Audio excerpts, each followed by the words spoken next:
there of the roof watching these events as they unfold. There's been more international reaction coming in.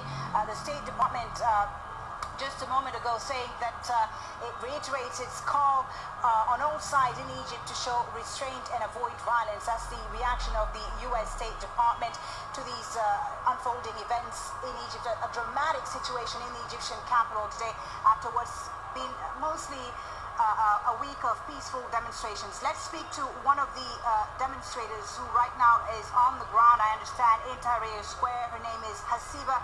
Hasiba, tell me where you are exactly. What side are you and what is happening there?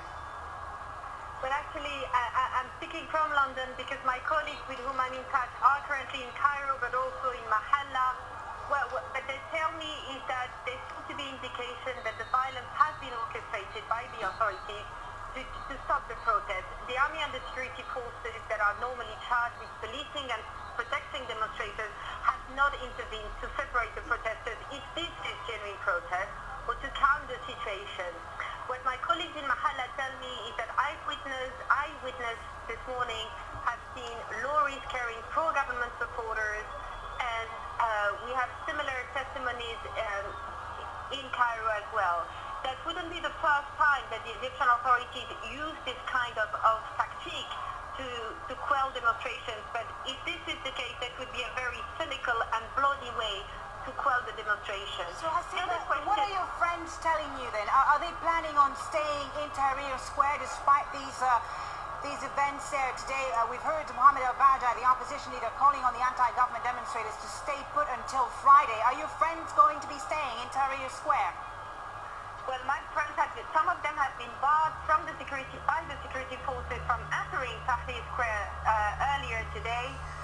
So clearly, the security forces or the army are controlling the entry and the exit from Tahrir. However, they're not intervening on Tahrir Square, which really begs the question of the role of the army. Is it that they have not received order to try to calm the situation, or is it they're just letting it happen?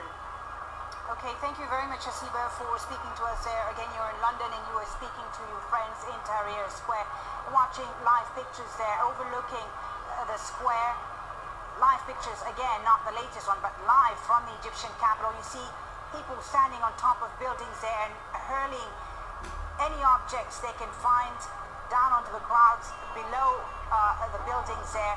Earlier, there was even a petrol bomb being thrown onto the crowds. That's the Egyptian, you see that, there it is, the petrol bomb thrown down there. We don't know where it came from, but on the right-hand side of your screen, again, is the Egyptian museum where the army has been standing and watching these events. On the bottom left was the pro-government supporters. That's a nighttime shot of the Egyptian capital, Cairo, overlooking Tahrir Square. Let's speak to Mohammed Kanawi now. He is in Tahrir Square, I understand, and he was near the entrance of the square on the front line there of these clashes. Mohammed, tell me what happened when you were there at the entrance. What exactly sparked these clashes? To protect the entrances and exits from people trying to enter